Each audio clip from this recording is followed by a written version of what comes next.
May 24. Suflete al meu pe Domnul, binecuvântat ești, Doamne, binecuvintează suflete al meu pe Domnul și toate cele din lăuntrul meu. The Venerable Simeon, the stylite of the Wonderful Mountain. This wonderful saint was born in Antioch in the year 522 AD, during the reign of Emperor Justin the Elder. His father perished in an earthquake, and he was left alone with his mother Martha. At age 6, he withdrew to the desert to a spiritual father named John, under whose guidance he submitted himself to a life of austere fasting and prayerful asceticism, to the astonishment of all who saw him. Enduring horrible demonic temptations, he received great comfort and grace from the Lord and his angels. The Lord Christ appeared to him in the form of a handsome youth. After this vision, a great love for Christ burned in Simeon's heart. He spent many years on a pillar praying to God and chanting psalms. Under God's guidance, he withdrew to a mountain called Wonderful by the Lord himself. Because of the name of this mountain, Simeon was surnamed of Wonderful Mountain. Because of his love for God, he was endowed with a rare gift of grace, by which he healed every infirmity, tamed wild beasts, beheld distant parts of the world, and saw into the hearts of men. He left his body and gazed at the heavens and conversed with angels. He frightened and cast out demons. He prophesied. At times he lived without sleep for 30 days, and at times he lived even longer without food, receiving nourishment from the hands of angels.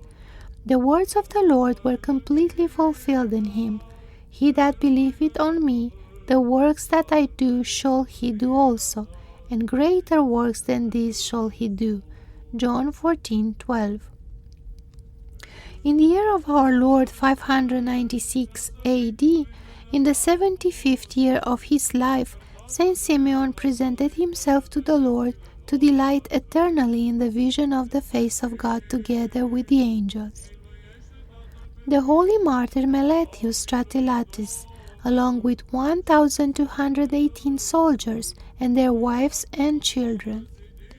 Meletius was accused of demolishing a pagan temple during the reign of Emperor Antoninus.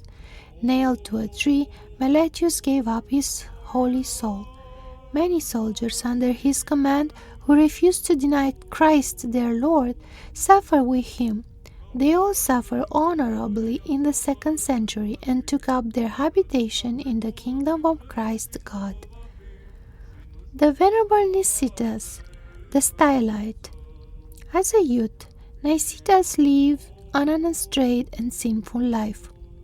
Entering into church by chance, he heard the words of the prophet Isaiah, "Wash yourselves from sin and make you clean." Isaiah 1:16. These words entered deeply into his heart and caused a complete change in his life.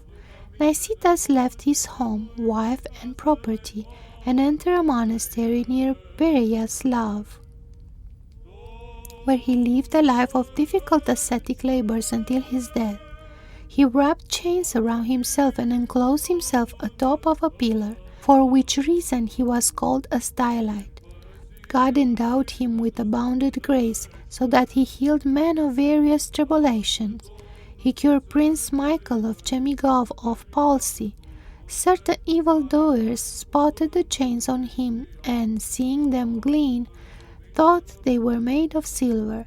They killed him one night, removed the chains, and carried them away. This occurred on May 16, 1186 AD. After his death, he appeared to Elder Simeon and ordered that his chains, when they were found, be placed next to his body in the grave. Reflection.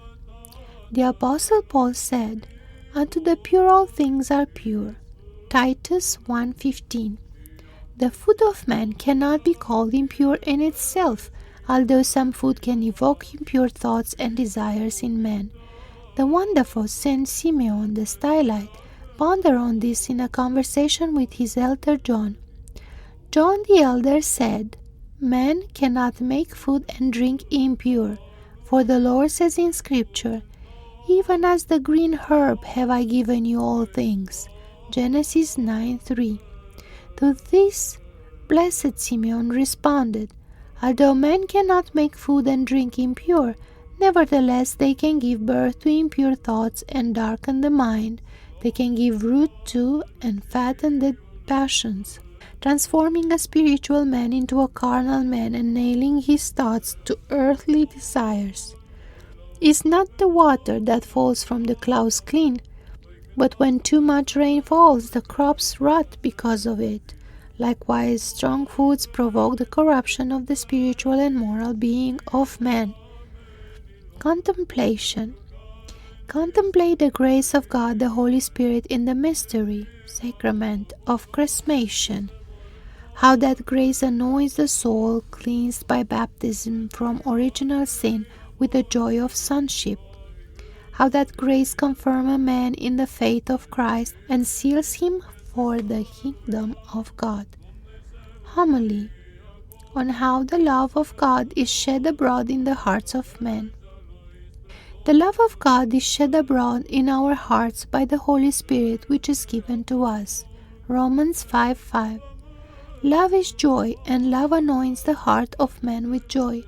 Brethren, love is power, and love anoints the heart of man with power. Love is peace, and love anoints the heart of man with peace.